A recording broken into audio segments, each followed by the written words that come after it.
Welcome sa part 2 ng ating weekend charting. And again, as discussed sa part 1, kinuha natin sa Facebook yung ating top 6. And then the remaining 6 will be taken dito sa ating Investagrams. No? Kukunin natin yung stock trends, yung top 6 nila. Or syempre top 6 natin din dahil syempre user din naman tayo ng Investagrams. No? So alisin lang natin yung mga chart na natin like ASEN, so out na yan. No? So, PXP ang uunahin natin. Okay? PXP. So, nasa second liner tayo and then PXP. Oops! So, malinaw na malinaw. Walang nag-aaral no? Or walang nag-cover ng PXP. Okay? So, wala tayong makukuha sa technicals or sa fundamentals. So, pure TA tayo, PXP. No, yun na nga ang nangyari. So, winarningan naman natin lahat ng nasa Discord dito na alam natin yung news no na yung fake news na meron nga daw yan ano bang fake news yun? Basta meron about drilling no, inapprove, ni-remove yung moratorium. Pero paglabas ng kinabukasan, paglabas ng statement hindi pala, no? Dininay na wala namang nilift na moratorium at sinoli pa nila yung kanilang service contract. Isa sa service contract. Marami kasi silang hawak na service contract or yung rights, no? Sinoli nila yun. At yun na nga, no?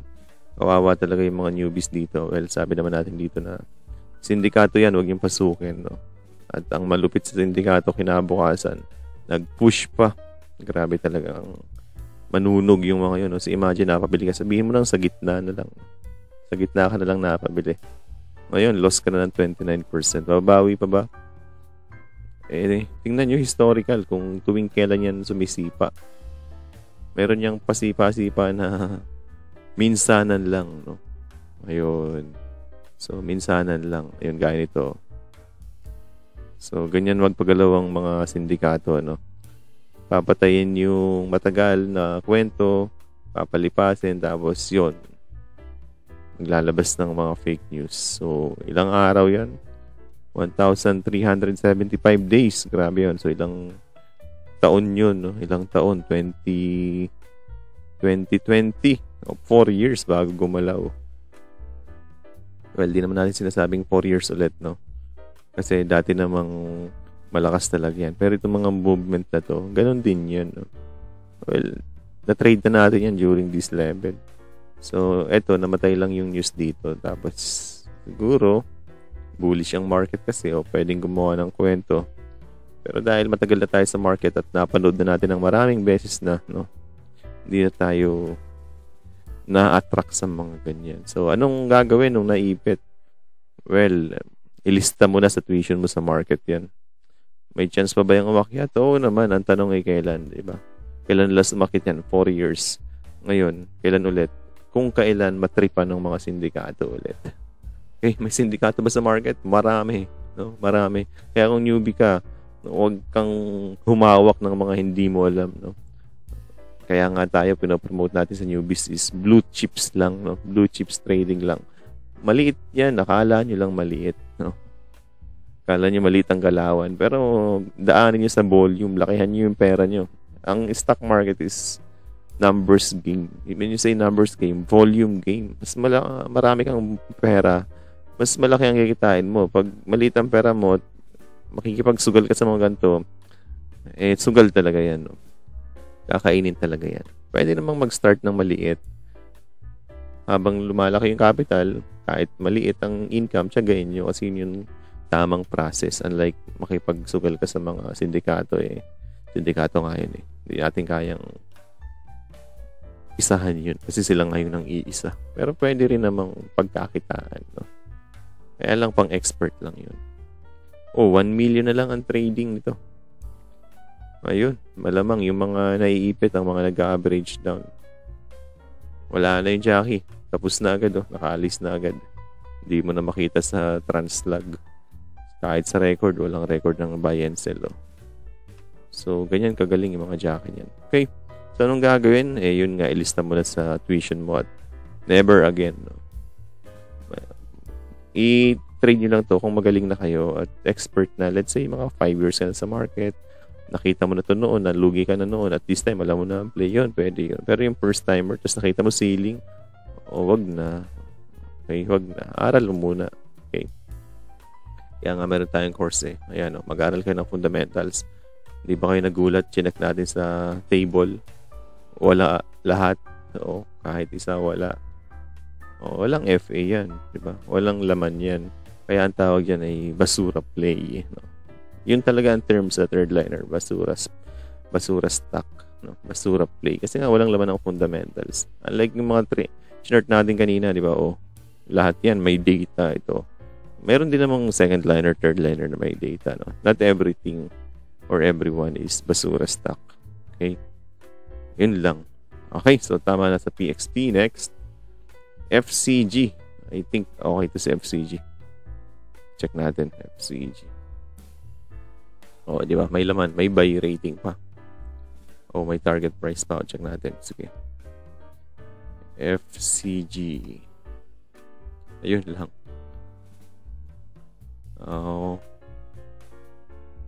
Ganda. Okay ah.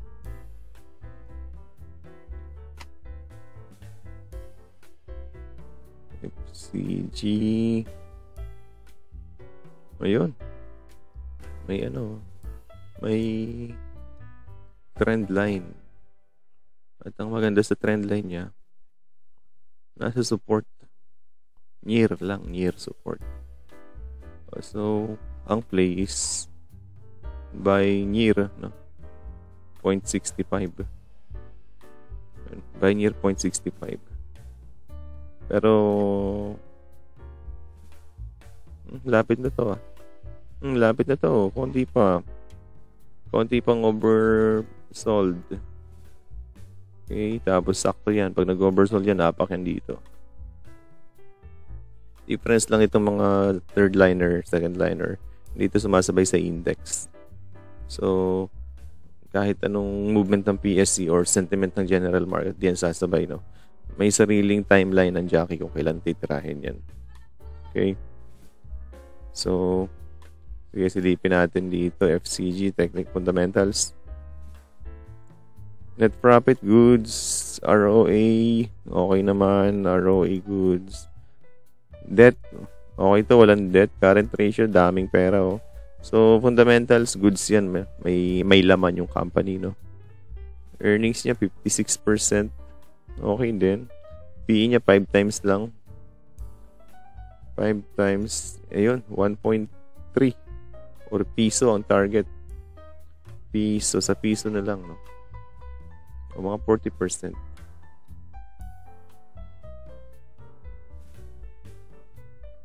Ayan, mga 50 pala. So, okay din, no? Magandang stock. May laman. Yun nga lang, antay ng time frame ng jockey. Check natin dito, FCG. Parang okay din, FCG.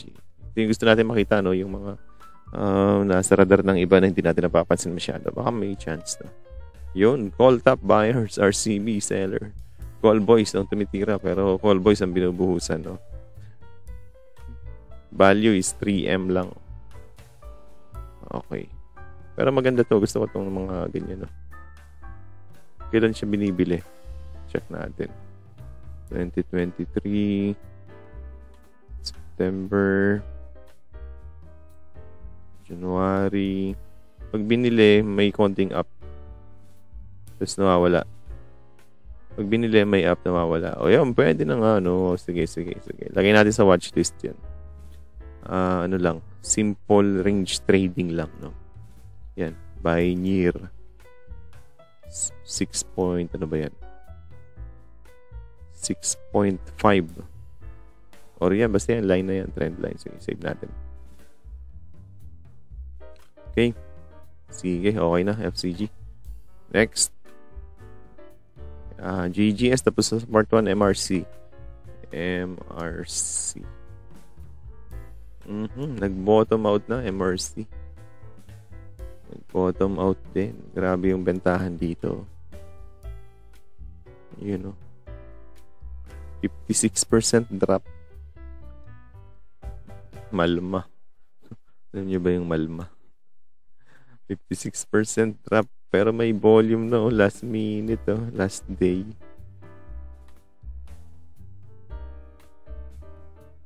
May volume na. Okay na dito. Okay din. Grabe, Check natin. MRC.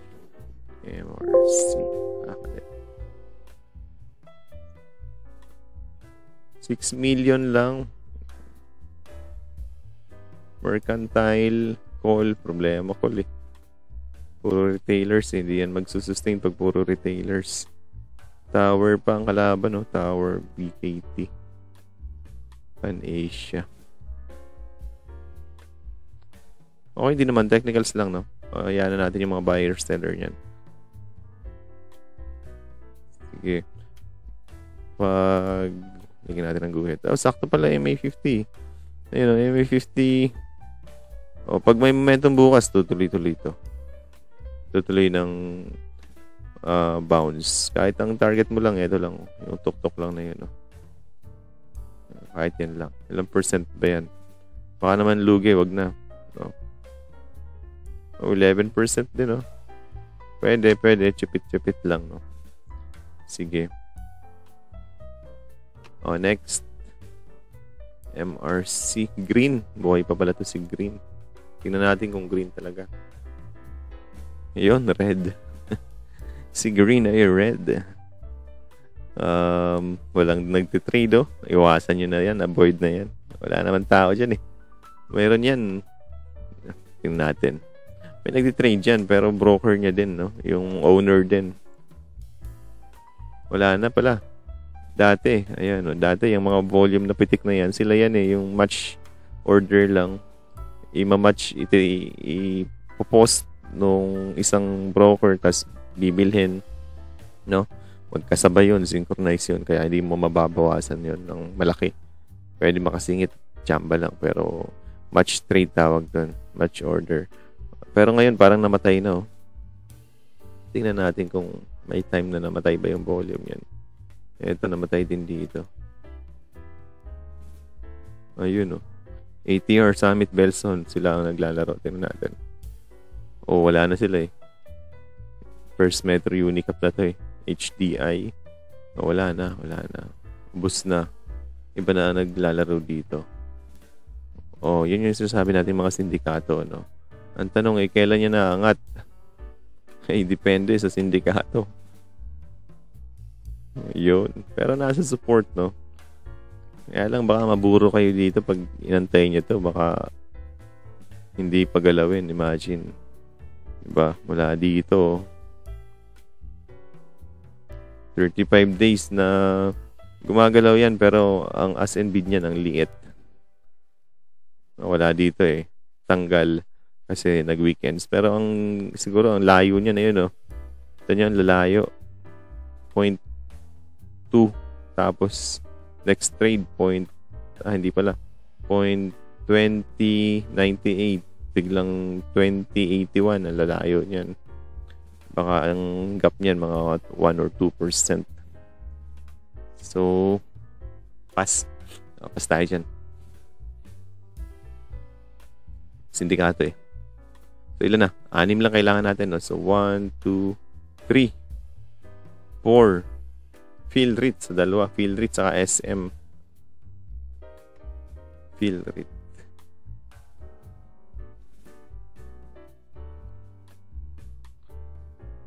Field rate. Field invest. May mga REITs tayo pero hindi kasali sa watchlist natin, Breakout MA200, Breakout MA200, next target. Dun. Okay, atras natin. Ayan, dyan sa level na yan ang next target. Gano'ng kalaki? 8%, pwede na. Walang volume talaga si field rate. Ang naging problem nito, alam ko, decreasing. Tingnan natin, 0.062. Di ba? 67, 71, 71, 71. O, dito lang siya nagsimula mag-decrease. O, 71, biglang 67, 62. So, decreasing. Kaya ayaw sa kanya ng market. Pero kung i-maintain niya yan, okay na yan. Parang wala namang exposure sa Pogo to si Philrit eh. Dati ba ilan? Oh, grabe oh. 11 oh. 0.11. Si sell down talaga yan. Ang layo na eh. 0.88. Yun, simula dun sa 0.88, pinentahan na. Kasi nga, ang baba na ng dividends niya. 0.88, biglang 0.71. So, decreasing talaga to. Hindi mo alam kung pag nag-decrease pa yan sa 62, another leg down pa yan eh. Kaya ayaw natin. Wala sa watchlist natin to eh. Pero, at this level, check natin ah. Fill rate. 8.25 na ang dividends niya. No? Kung i-maintain niya to, yung 0.062, di mayroon kang 8.25. Medyo mataas yan. Premium yan compared kay Arit. Pero, bakit ganun? Bakit si Arit ang taas compared dyan? No? Kasi nga, ito naman, increasing, no? Or stable, 56, 56. O, di ba? 55. Increasing yan. Kaya, o, di ba? 53 na lang. 52. 49. Kaya, ang presyo niya pataas. Unlike yung si Philrit, ang presyo niya pababa. Kasi nga, pababa din yung dividends eh. So, ganun talaga, no? Kaya pagpipili kayo ng REITs, di baling maliit yung dividends, basta increasing. Kasi, ano yun eh, 2 birds in 1 shot yun eh. Tataas na yung presyo niya. May dividends ka pa, no? So, huwag mo nang habulin yung malaking dividends. Tama to, ito, lumalaki yung dividends mo, bumaba naman yung presyo mo, no? Yung market price, di lugi din. Kaya, dapat wise, no? Be wise. Yan. So, hopefully, maging mabait si Philrit at wag na magloko. Wag na bawasan yung dividends. Wala naman siyang exposure masyado sa Pogo. DDMPR lang naman eh. O di, so far, sana ayusin niya to, no? Yan ang target dyan. May target ba kay Philrit?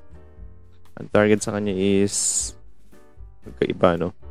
3.7 average. Baba ng earnings pa daw, kaya decreasing eh. 3.7. Current ratio, ang problema yun, walang pera oh. Kaya hindi makapag-expand, no? Kaya hindi maganda ang earnings kasi wala ng capital.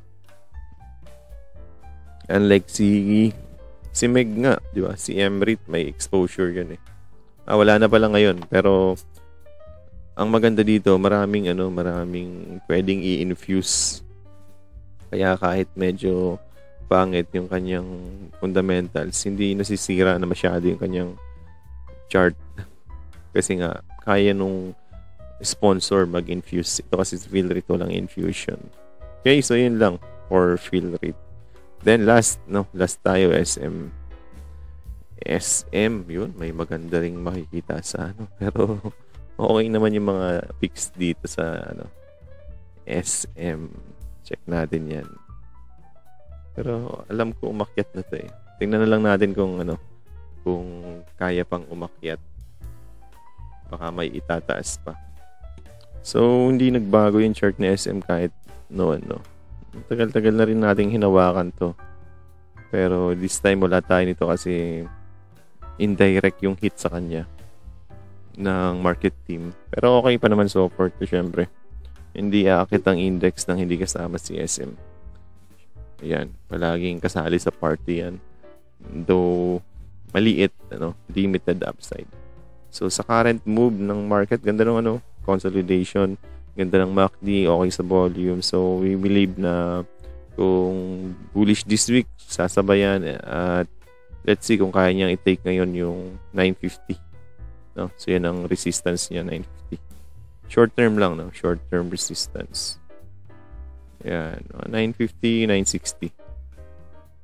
Yung dalawang yan. Then, kung matake pa, 950, 960, console going to year 1,000. Yan ang possible, no? Nagalawan ni SM. Hanggang year end. Pag nagbasag ng 1,000 yan, bullish na index yan. Baka above 7,000 na tayo. Okay. SM, check natin. EPS, book value, okay naman. Current ratio, medyo below 1 na. Pero okay yan, giant yan eh. Yun, below earnings estimates. Next year is, may drop pa rin siya, no? May drop pa rin compared ngayon. Or hindi naman drop, no? Hindi rin slow down. Medyo lower lang sa growth compared this year. 19% na lang ang upside. Target price is 1,001. So, malapit dun sa whole number. Pero 1,000 papalagyan, no? Hindi pwedeng daanan lang yon. Okay, 3 buy rating, 1 hold. So far goods, no? Medyo maliit nga lang ang upside niya.